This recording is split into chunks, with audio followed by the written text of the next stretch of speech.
Welcome. In this video, we will learn how to apply thesis solution and similar solution or similar methods uh, to uh, analyze the results of a pumping test. But before we do this, we will learn uh, like what is a pumping test and why do we do pumping test and why do we need pumping test.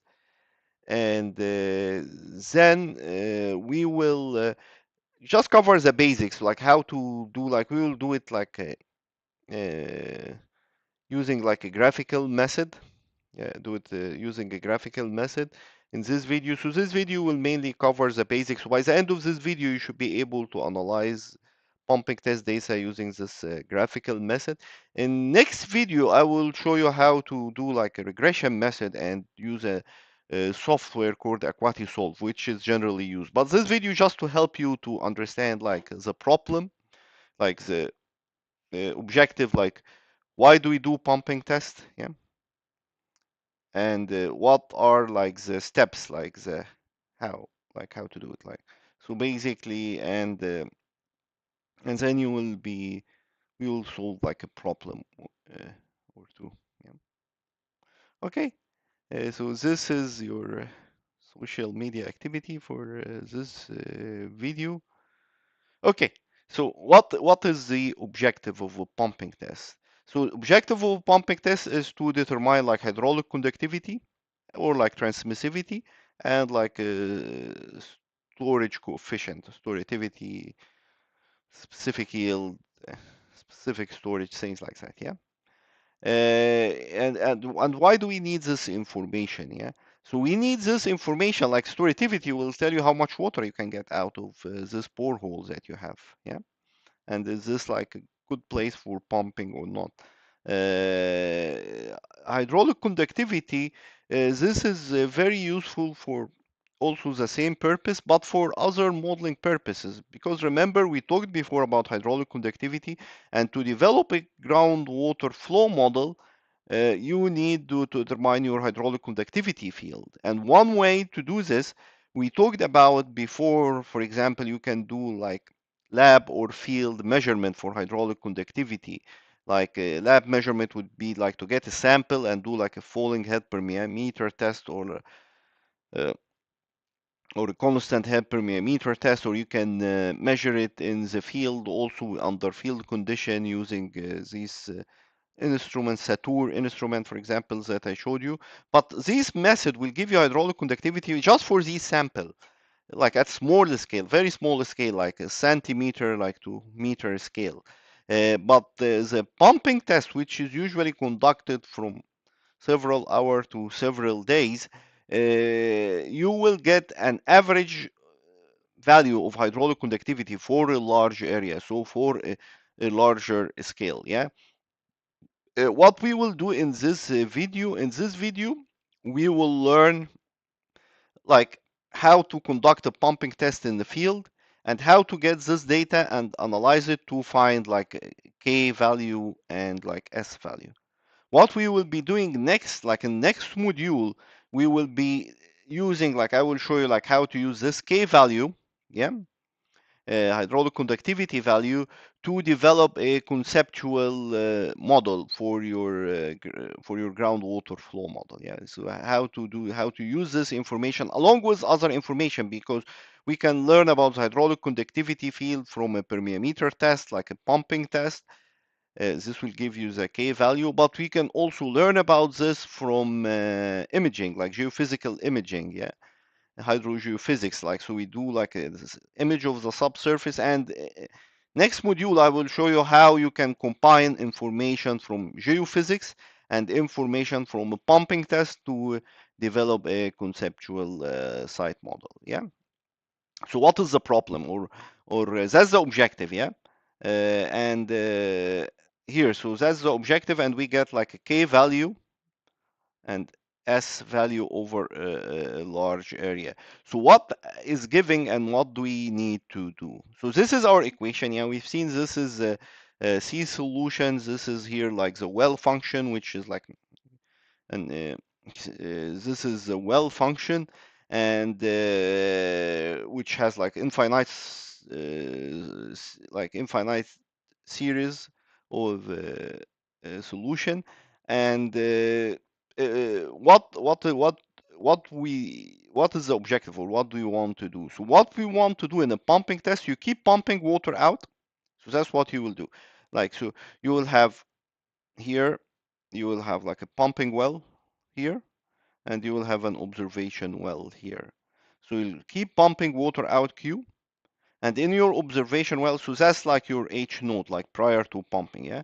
And then after you start pumping, uh, you will have, maybe it would look something like this. And then after some time, you will be look something like this. And after some time, you will like your head would look something like this, yeah? So basically, like you keep recording, like, so you say like a time, this is the time, and this is S, like the drawdown, yeah? So at time 0, yeah, the drawdown was 0, yeah, here, yeah? Then at time 1, like after 1 minute, yeah, the drawdown was, I don't know, like point 0.5. At 2 minutes, the drawdown was 0.7. So here, like 2 minutes, like 3 minutes. You keep recording this. Usually the pumping test takes like several hours to several days, depending on your objective, and depending on uh, on other factors that we will discuss later in when we talk about designing an aquifer test. Uh, so, and usually for the first 10 minutes, we usually keep recording every minute, but then later on, as your drawdown will be stabilized, maybe you start taking every half an hour or every 15 minutes, and then you start taking it every hour or something like this. And you know how to measure drawdown, yeah? So like, so this is like, this is your observation well, and this is your pumping well, and you measure like drawdown using this water level meter, yeah? You like, or this dipper, you dip it in, and then it will start peeping, and then you will know, okay, so this is my uh, S1, for example, yeah? uh, and so on.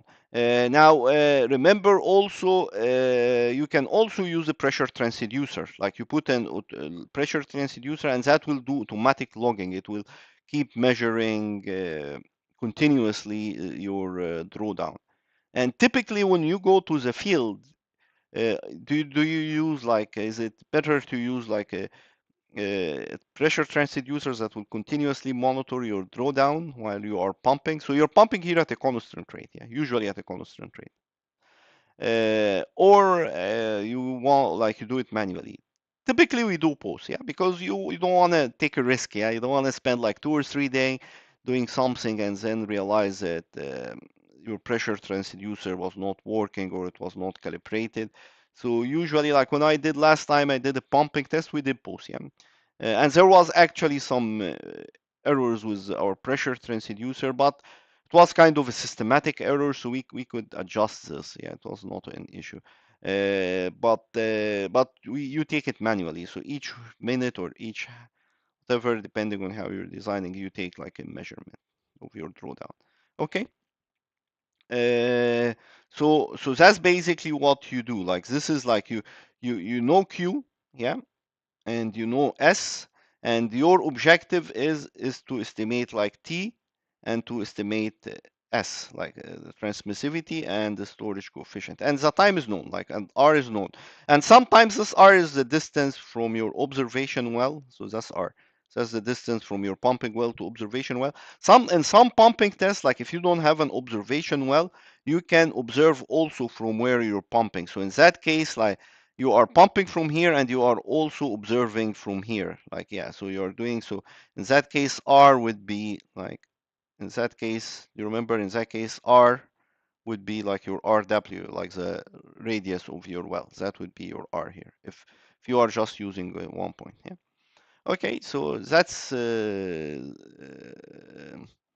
pumping tests are done during initial exploitation. So as I told you, to learn about like S, for example, like how much water you can get out of this well, and the value are used for long-term planning, like for modeling, for example, for answering whatever question you have that you want to answer. Okay, so let's just watch this.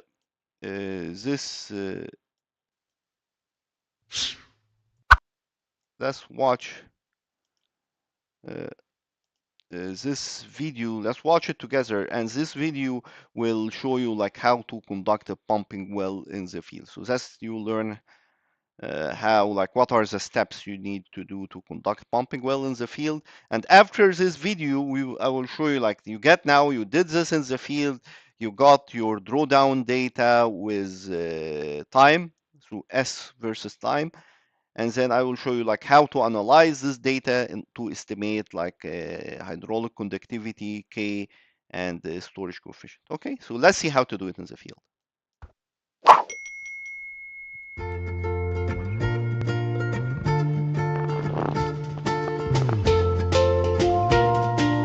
What I'm going to do in a minute is I'm going to go through each component of the pumping test setup, and I'm going to explain how it works and why we're using it and exactly what measurements we need to take to undertake our pumping test properly. So if I come over here, you can see that we have underneath my feet right now, we've got a borehole, which is this blue pipe circled round here. And inside the borehole at the moment, there is a suction pump. So this borehole is not too deep. It's what we call a shallow borehole, and it's about 8 or 9 meters deep. While we're undertaking our pumping test, one of the most important things that we need to do is measure the water level inside the borehole. And this is done with this thing here, which is called a dip meter. So it's called a dip meter or a dipper, and it's lowered down into the borehole while we're doing our pumping test, and it can be used to measure the water level in reference to the top of the casing of the borehole or the ground level. So you'll see here it's basically a metal probe on the bottom of a graded tape line here, and when this part of the dip meter touches the water, it will make a sound, and then the light here will come on, and we'll know that that's the depth that the water is sitting at. So if I lower this down into the borehole now, you can see that when I hit the water, there'll be a small noise and the light will come on. So you see that there? When I lower this down, we've got a water level measurement. So I can see on here on the tape that that is at 2 meters and 48 centimeters. So the water level inside this borehole is 2 meters and 48 centimeters below our reference point. And for this test, our reference point is the top of the casing on the borehole, which coincidentally is almost exactly at ground level as well. You can see. Okay, so you might have noticed like in this two things I want you to notice. Like the first thing is that this pumping test, he's conducting it not with two boreholes, like one he's pumping from and another one is like for monitoring. He's doing the pumping and the monitoring from the same borehole. So I told you this is possible. And in that case, your R would be the RW, the radius of this borehole, which you see here. And this radius of this borehole would be like, not be like large. I think that's yeah, that's 6 inch or something. Another thing I want you to notice is what he was measuring now. He was measuring now the water level prior to pumping, or like the like that's like your H0. So that's the water level prior to pumping. Once he start pumping, he will put this dipper or water level meter, and he will, after like 1 minute, and then he will record another number after 2 minutes, and then he will record another number, and so on. And that's how he will be monitoring the drawdown with time. Okay. Here, this green pipe is coming out of the borehole, and this is our suction pipe for our pump. So the big unit that you can see here is our pumping unit, which is the power supply and a suction pump in one. So that's basically a small generator which will be used to power this pump here. So it's really important with this type of suction pump that we make sure that we fully prime it before we start to use it. So we need to make sure that the chamber here and the pipeline coming up from the borehole is full of water so it can be started properly. And also before a test starts, we need to make sure that we've got enough fuel to power the pump for the time that we're expecting to be pumping. On the pump, we've got a steel pipe here which is coming through, which is about a metre and a half long. And it's really important to make sure when you're doing a pumping test setup that coming out of the pump and before each device that we have in the line, we need to have 1 metre. And this is because water coming out of here could be potentially quite turbulent, and it needs a bit of time to settle down and make sure that it's laminar flow before we get to our flow meter. So this here is a flow meter, which is used to measure the discharge rate in real time. So our water will come through here, and as it passes through the flow meter, it turns a small turbine, which in turn will adjust our totalizer clock here. So what we have is we have a total number of meters cubed that have been pumped by this flow meter, and then we've also got decimal points of meters cubed. So the water will go through there. It will go into another meter pipe, which is again used to avoid turbulent flow close to the flow meter, and it will come up here to our valve. So we've got a valve attached to the line here, which can be operated by moving this up and down, and that will be used during the pumping test to restrict the flow. So during any pumping test, we'll want to be able to restrict the flow to exactly the rate that we want, especially when we're doing some sort of step test where we need to use different pumping rates. From the valve there, the water goes down, down, down, and it goes into the background there to our discharge point. Here we are at the discharge point of our pumping test. So the water that we're pumping out of the borehole over there with our pump is coming through the discharge line, and this is where it's actually coming out of the end of the pipe. So we've chosen a place that's approximately 50 meters away from the borehole to discharge the water, and we do that for a few different reasons. Firstly, it always needs to be a certain distance, at least 50 meters, maybe 100 meters from the borehole, to prevent the water that we're discharging here going back, infiltrating into the ground and coming back into our borehole, which we'd call recirculation. So we need to make sure we have a distance between the discharge and the pump for that reason.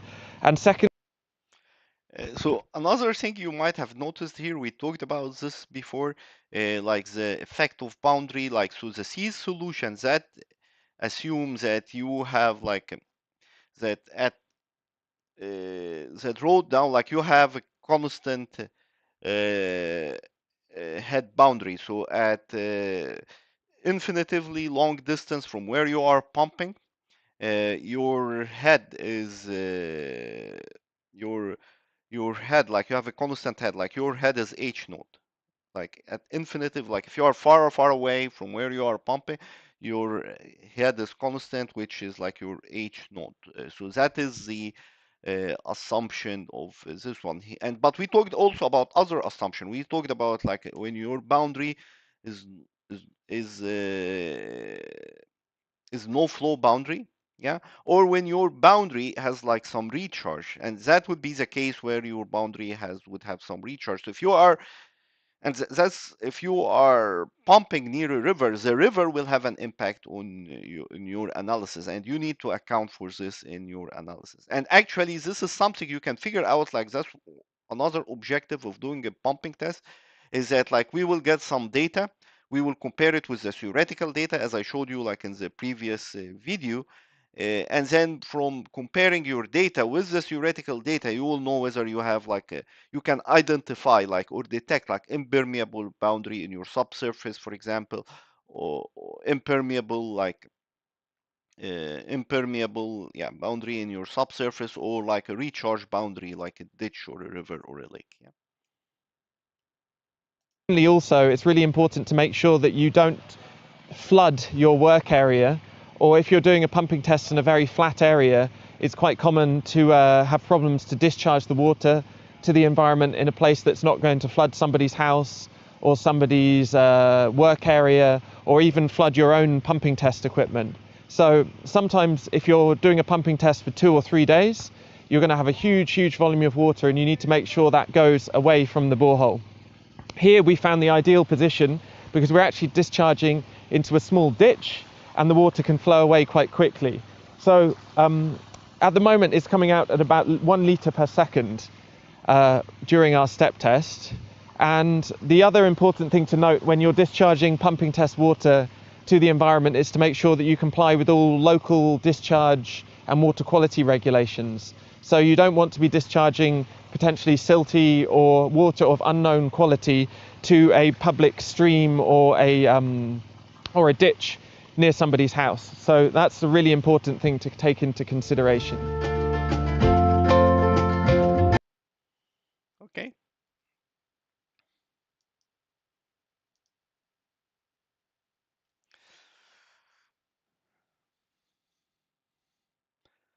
Okay, so this is like how like you can conduct a pumping test in the field, and just from this video you have noticed that this is kind of time consuming thing to do, and it is labor intensive. It's also labor intensive and it's expensive. So conducting a pumping test is expensive, so it needs to be carefully planned.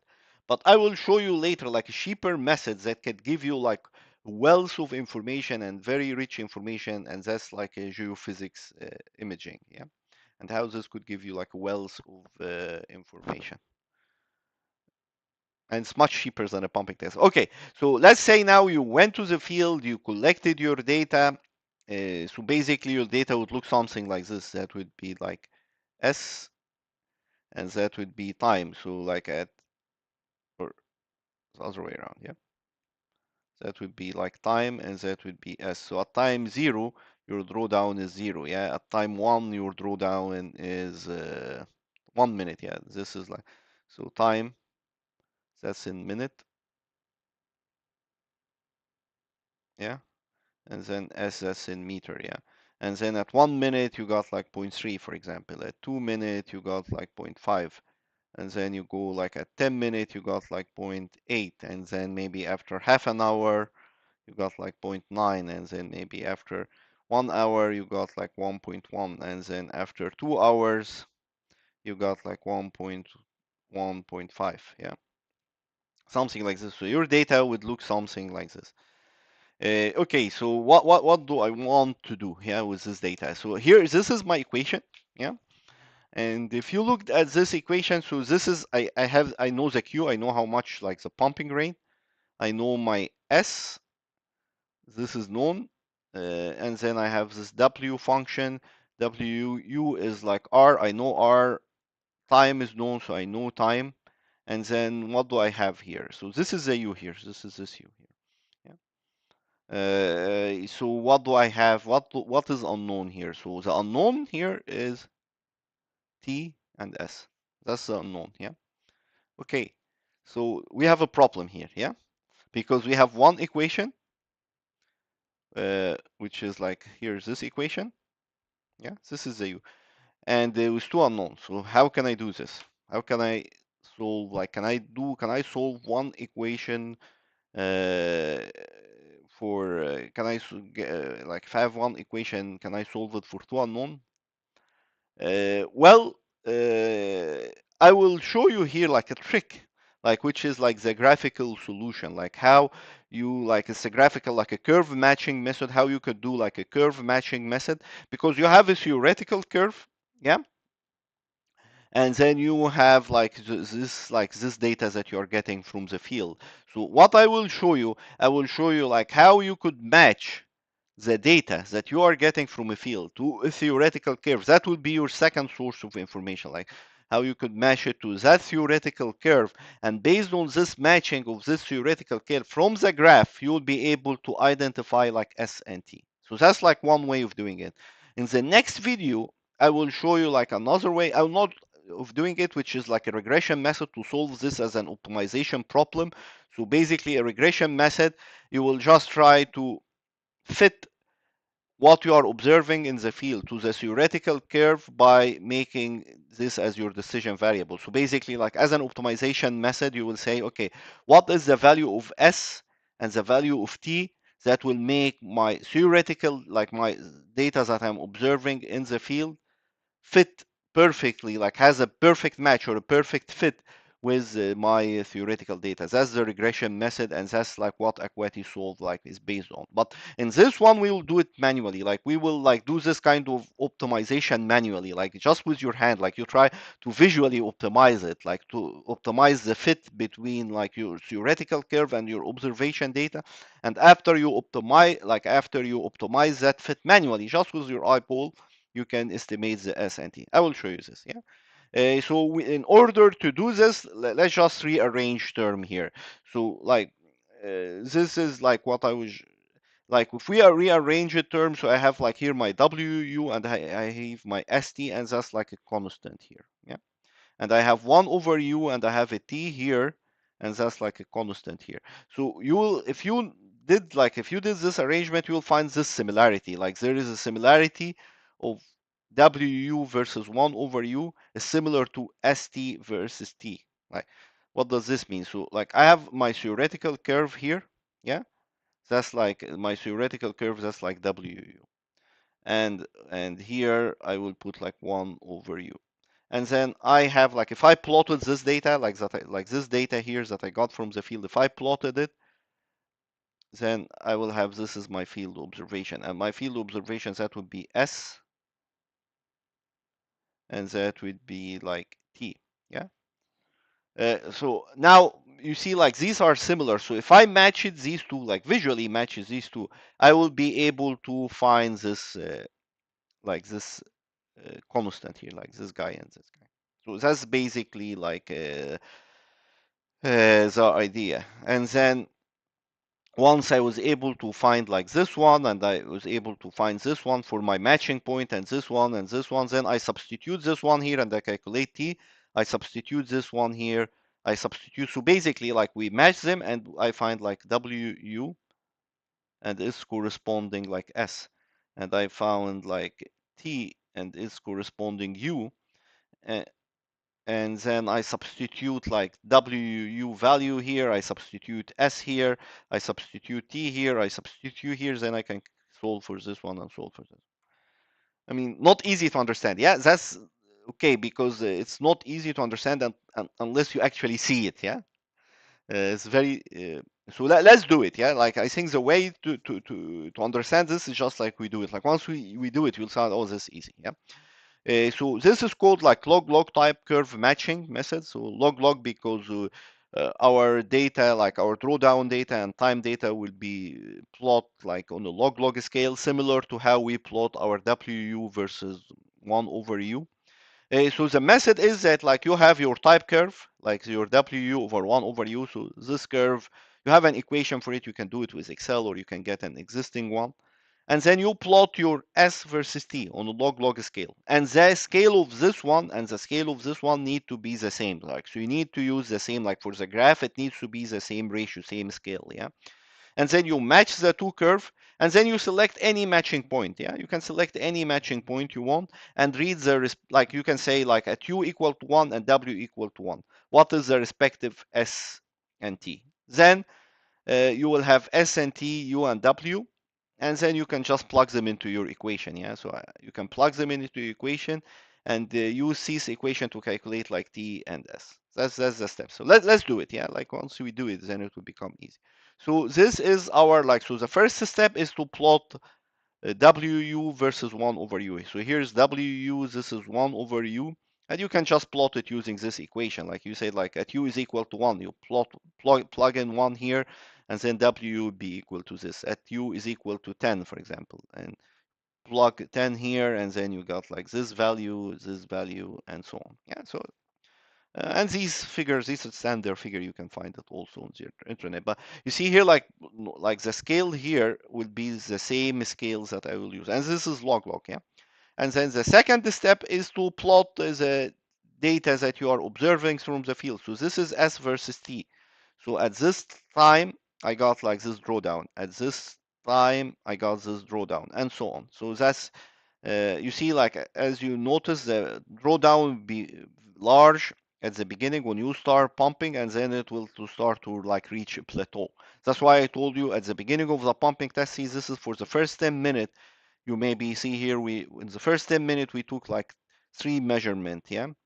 And then for the next hour we took like yeah, like we took like sometimes you will take like every 1 minute here and maybe here every 10 minutes, but it depends like how you want to do it. But this is for this data, it seems that it is constant. Okay, and then now, okay, now these I have my, this is my WU versus 1 over U curve, like my type curve, and I have my S versus T curve. So what do I do with this? Like I match them. I want to match this one with this one, and I just like visually do this matching. So let's uh, let's do this visual matching. Yeah. You can usually you can plot it on a transparent paper or just I did it here with Excel, and you just try to match, find the perfect, like how can this one perfectly fit this one. So I think here, see, this is not a perfect fit because you have some yeah, you have something here, so that's not obviously the perfect fit. Oops, what's happening here? What did I do?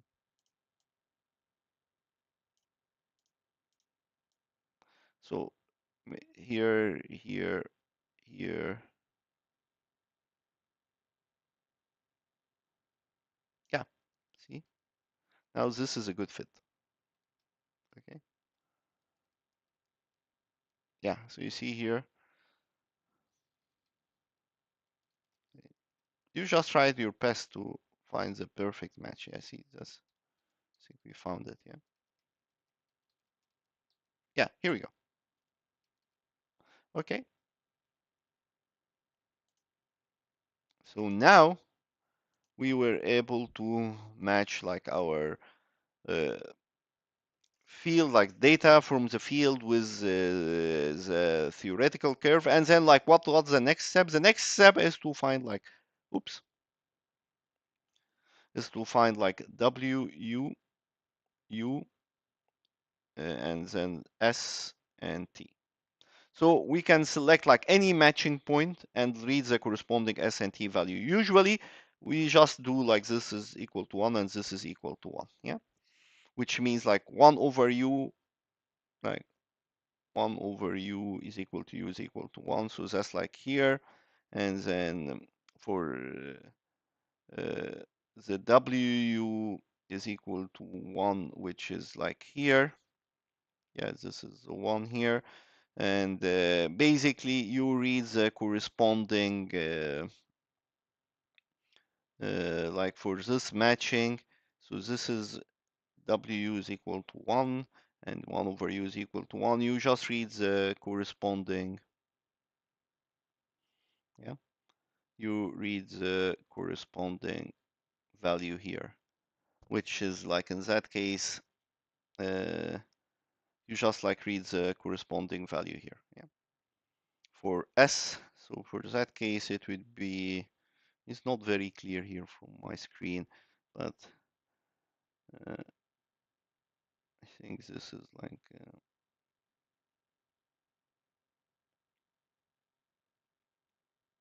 this is S here, 1.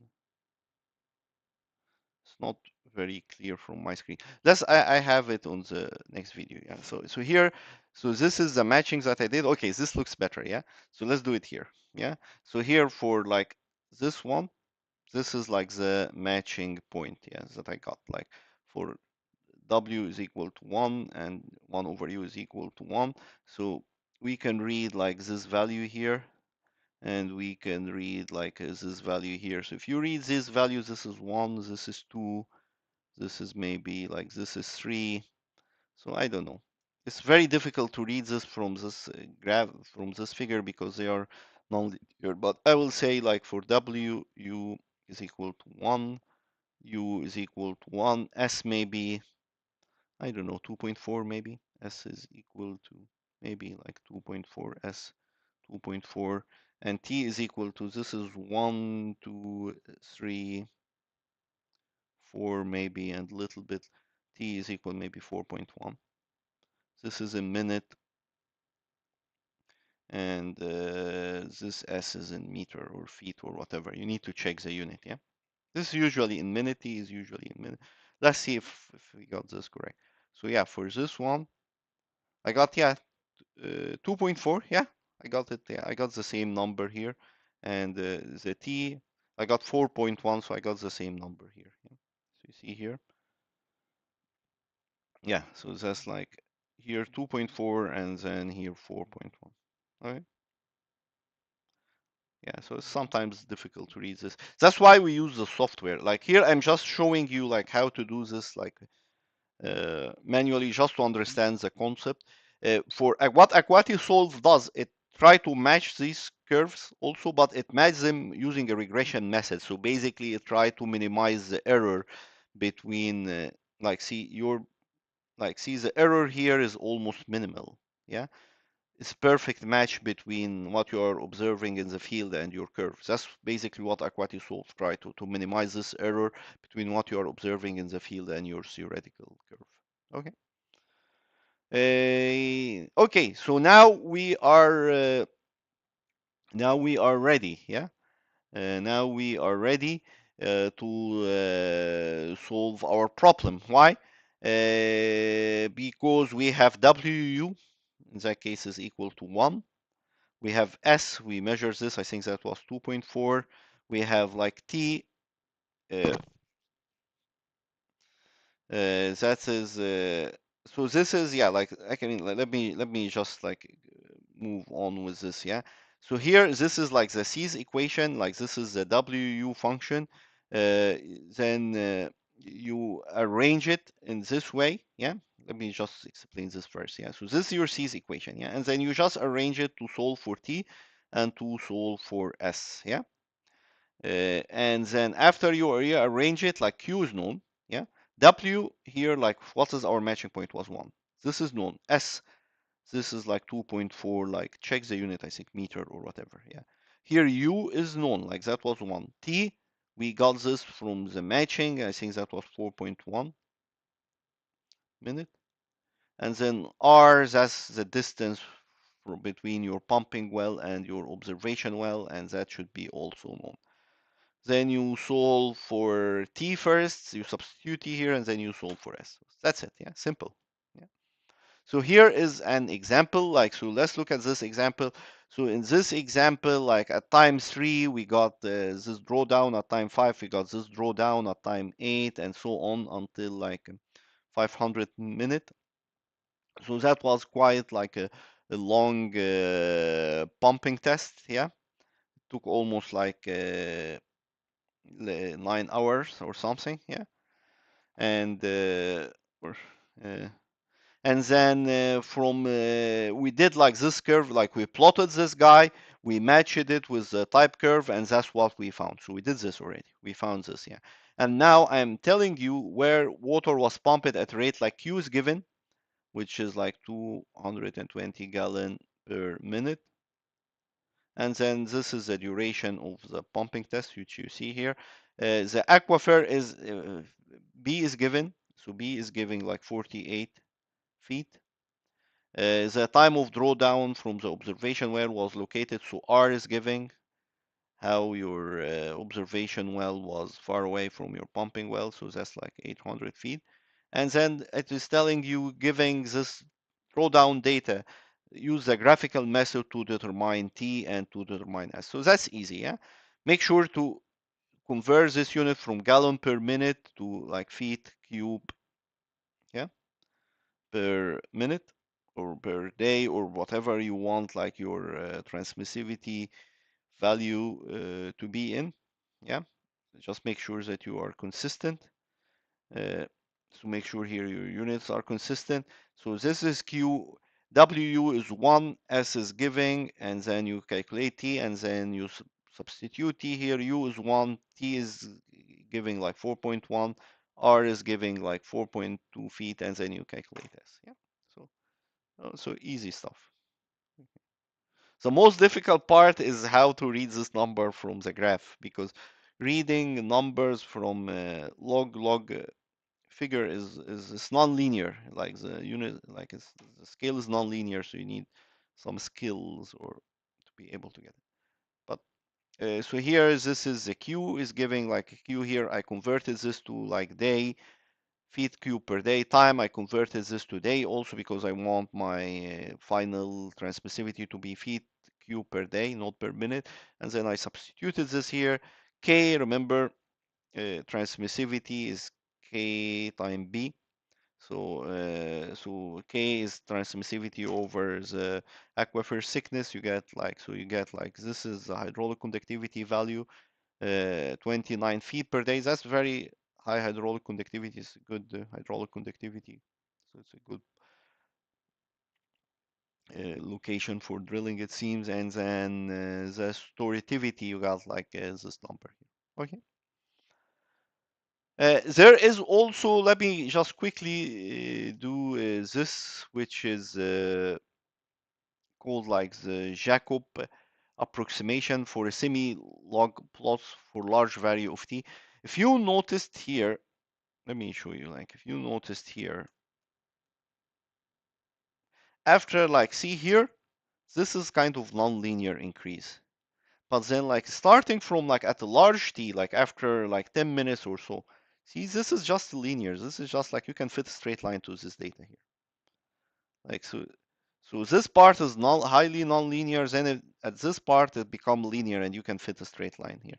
So that's Jacob method. Jacob method is just based on like this, like at a, if at like large t, you can just like at a large t, after you plot the data, you can for large t or small value of r, you become like small, like your u becomes small, and you can just like fit a straight line to it. So as you become small, you can just ignore this higher order term. You don't need, like, this higher order term are useful for small t or for large u. Then you need to account for this higher order term. But like if you small, you can just ignore all these higher order term, and then like just s could be just approximated as something like this.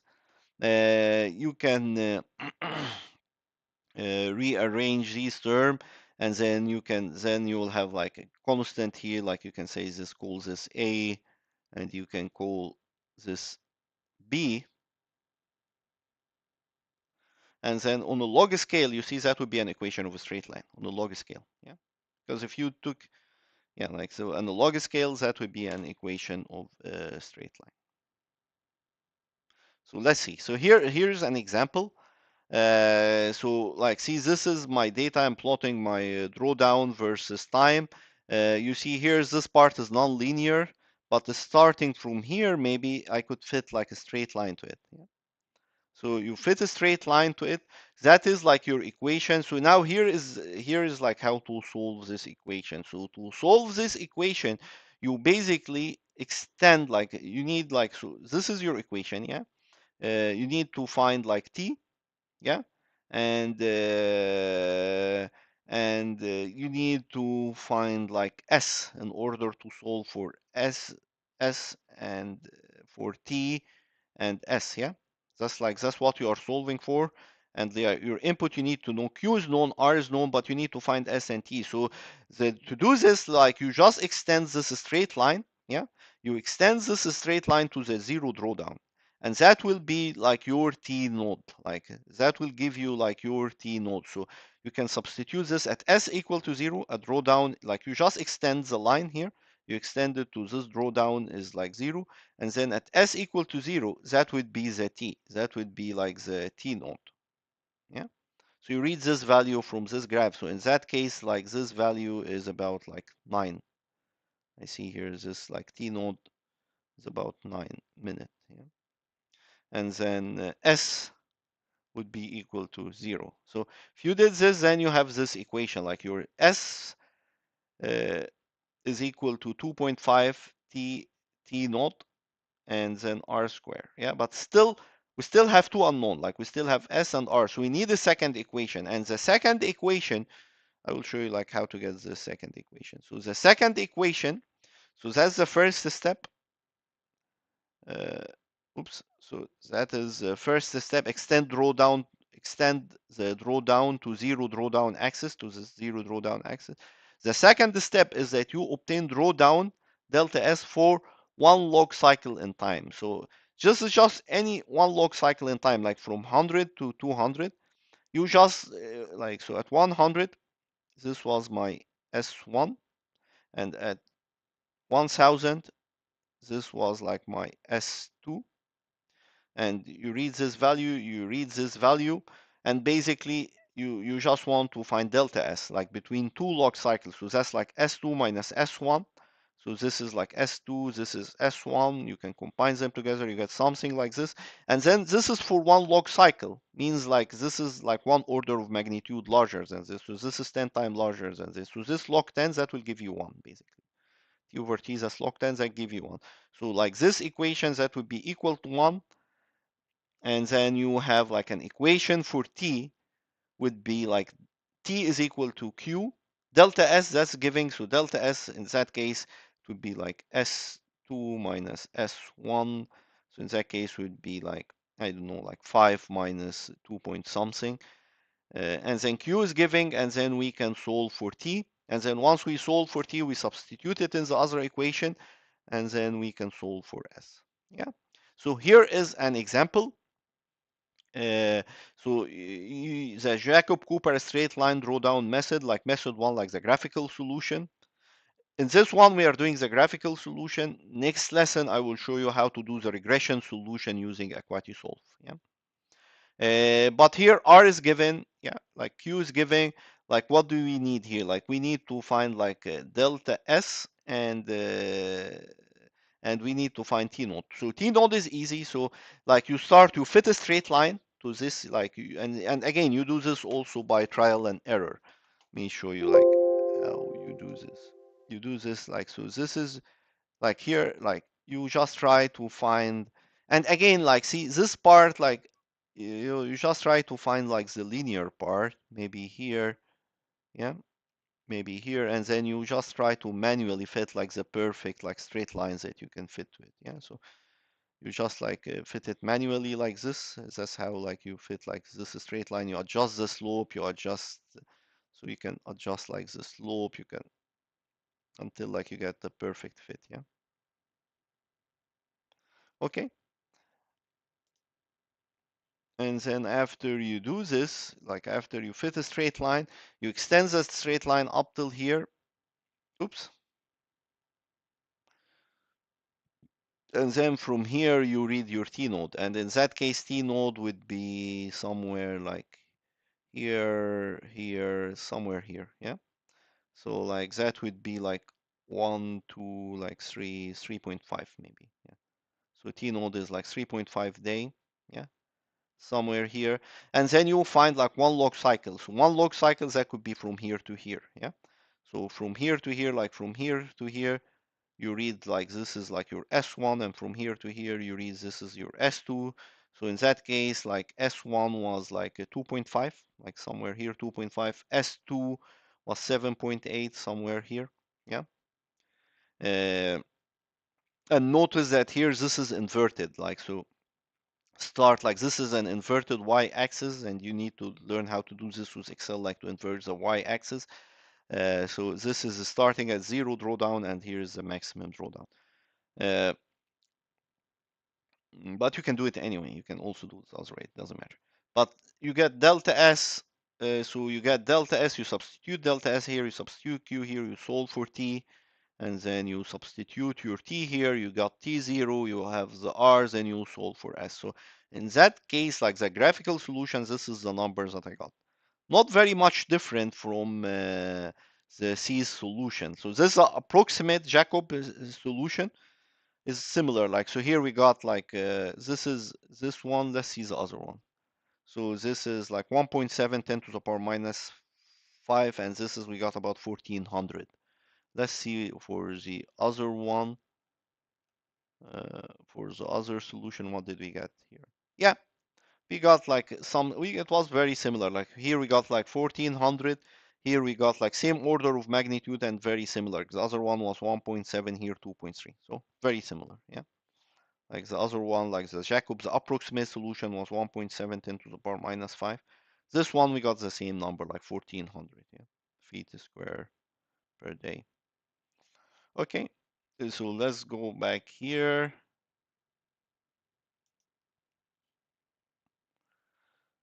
So yeah, like that's what we got. Okay, the Jacob straight line can also be used like a. Remember all what we did before was drawdown with time. So we have one pumping well, we have another observation well, and we are in this observation well, we are seeing how drawdown is changing in time. You can do this by drawdown with distance, not with time. So this means that like you have one pumping well here, yeah, let's say you have like one pumping well here, and then you have different observation well at a different distance. So this is pumping, this is observation well, this is observation well, like observation well, observation well, like observation well, yeah.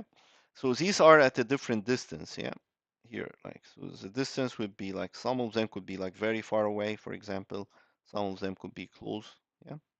And you do the same thing like instead of like measuring, so here I'm not, and then you measure the head like at a different distance. So here this is the drawdown in time versus time. This is what we did before. Here this is the drawdown versus distance. So this would be my observation well 1, for example. This would be my observation well like 2, my observation well 3, my observation well 4, and my observation well 5. Yeah. So this is drawdown versus distance, and then here this is a time drawdown method. This is a distant drawdown method. Yeah.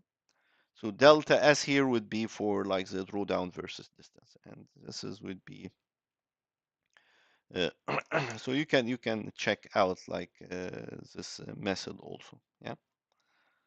Uh, okay. So that's just to be familiar with it. Like you can check the details of this method in any of your textbook, but these details are not important. Like the important part is like you get the conceptual understanding of like why do we do a pumping test and what can we learn from a pumping test. So this figure is very important. Yeah. And we talked about this before, but without much understanding. Like we just looked at it without much understanding. But now let's just see. Like so, remember why do we do a pumping test again? So we do a pumping test to find like S storage coefficient and K. Yeah, and this is useful for planning purposes and for modeling purposes. But what else can we learn from a pumping test? Like we can learn from a pumping test is we can learn about the boundary condition. Yeah. Uh, so we can learn like about like the boundary condition. Okay. So here, for example, this would be like the ideal pumping curve. Yeah. This is where you fit your data to like to this like one of these type curve, like C type curve. Yeah. Now, if you have, yeah, remember we talked about this. So this WU. If you have a leaky aquifer, then that's your C type curve. Your pumping test data will be here. It will not fit to this type curve. It will fit like to another type curve. And remember, we've seen these other type curves that looks like this. Yeah. So from this one, you will learn that, okay, now it is not, I have a leaky, I have a leaky confined aquifer. So there is a leak from above it. Yeah. So now, and you can even estimate like these value also for this like leaking unit, like, and you can estimate this also. You can also learn about the boundary. Like remember, you talked about this. Like if we've seen this curve before. Here, if you have like a constant head boundary, like you have a stream which is directly like feeding your recharging, like your where you are pumping, like as we saw in this video, where you said like there is a short circuit, like it can cause a short circuit, and like after you pump, sometimes a stream will take over and you would be capturing water not from storage, but you would be capturing this water from the nearby stream. And that's why, versus if you have no flow boundary, we assume like, so you're not getting any recharge. So you have higher recharge, like higher drawdown. So like here for this case, at the beginning is not going to make any difference because you are pumping this water from storage. But after some time, when this boundary started to catch over and its effect will appear, then you will start to have very, very high drawdown. Versus if you have a river that will like a constant head or whatever that will recharge, like you capture this water and it will then you will not be taking water from its storage, and basically you will be taking water from this river, yeah, and that's why your drawdown would be much less than expected. This is the expected one with ceases boundary condition, which you with the ceases boundary conditions that we discussed before. This is with a river boundary condition, and this is with a no flow boundary condition. So you can learn about your boundary condition also. Another thing, like last thing I want to discuss, which is unconfined aquifer. So confined aquifer, this is, see here, this is this is the confined aquifers. This is for unconfined aquifers. So at the beginning, it would be look similar to this one because you are releasing waters that are pressure, like under pressure, like the waters that's under pressure. And then you will have a middle stage. That's when you will start actually dewatering the aquifer. And then you will have a later stage where like you reach an equilibrium. So for an unconfined aquifer, that's like what you will get. Like you will get something that looks like this. But here, what is the take-home message here? The take-home message here is that like from this pumping test, in addition to learning about S and K, you can learn whether this is like a leaky aquifer, unconfined aquifer, and you can learn about like whether you have like a no flow barrier in your subsurface. Yeah.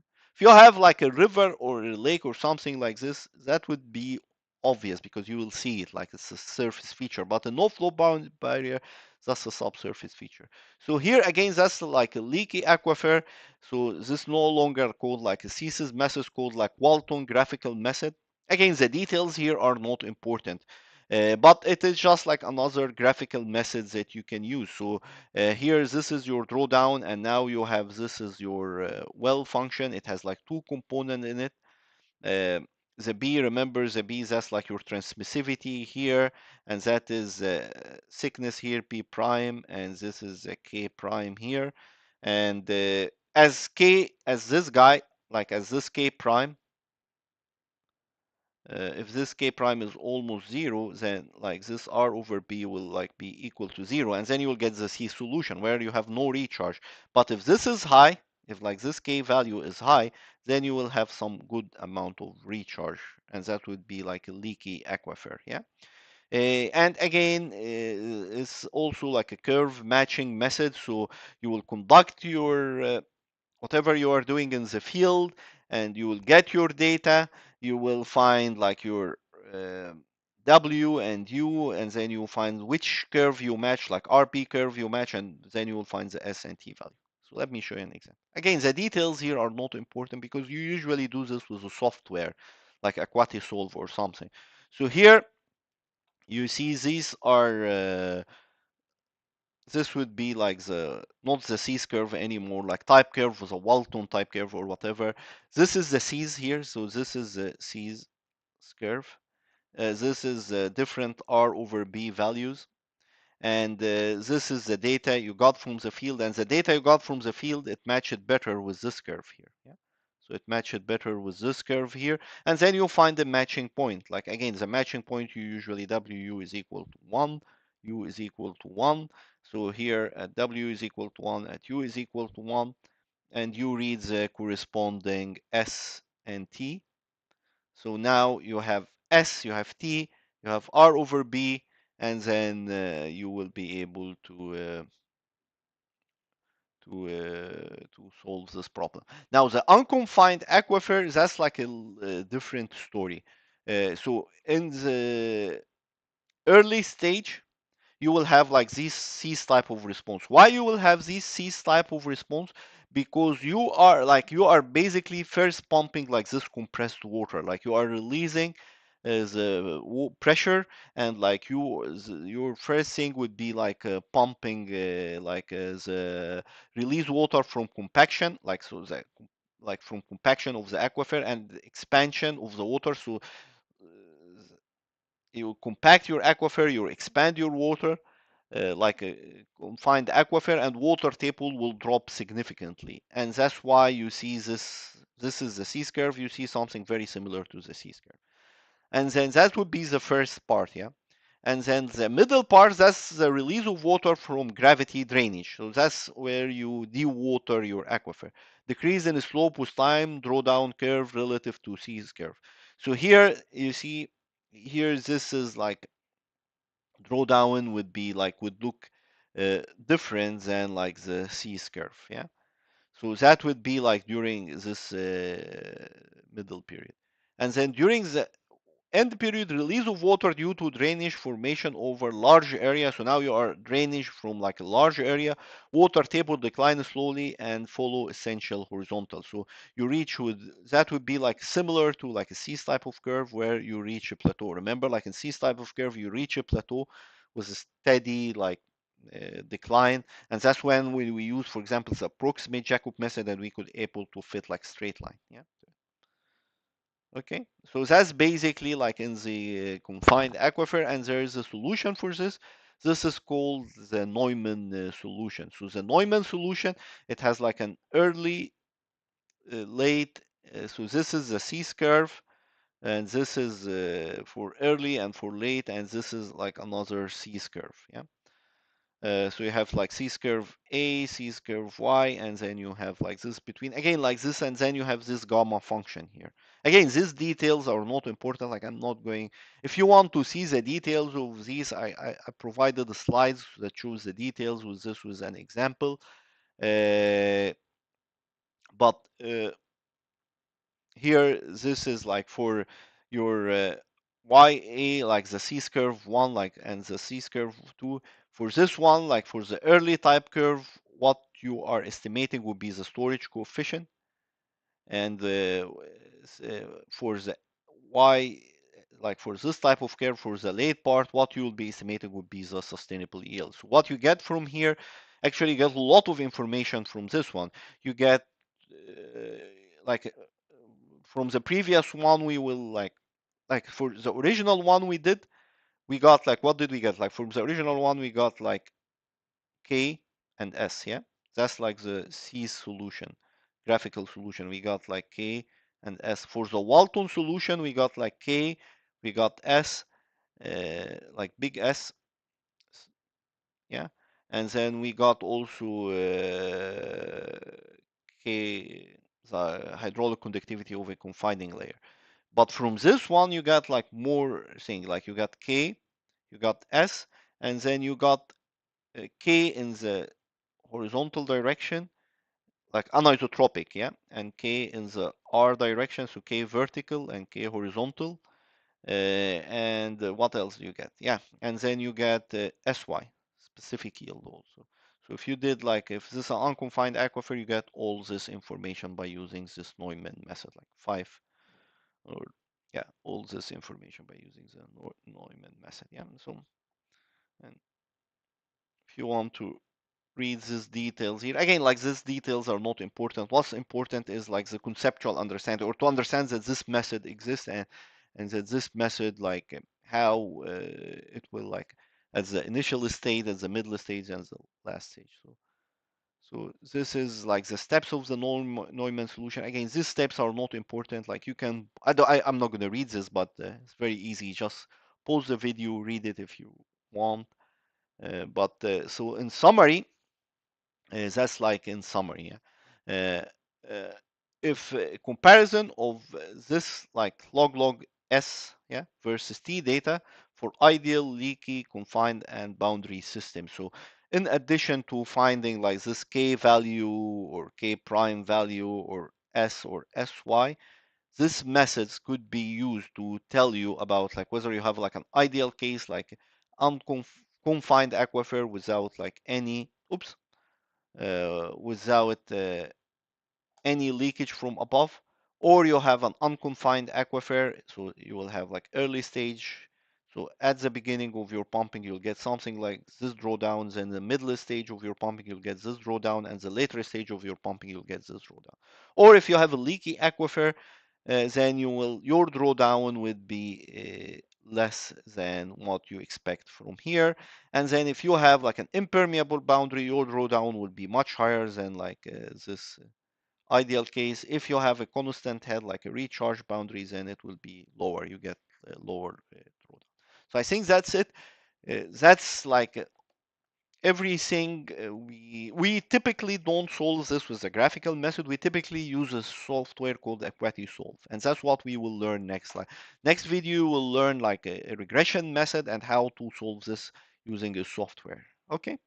For and now again, if you learn how to use this software for one case, if you want to do the other cases, basically you learn about the other cases, you learn about the details of this other cases. You can learn these details from any of your textbook, from this slides. Also, there's a lot of hidden slide. If you download the slide, you'll find example for each of these ones, and you can solve an example.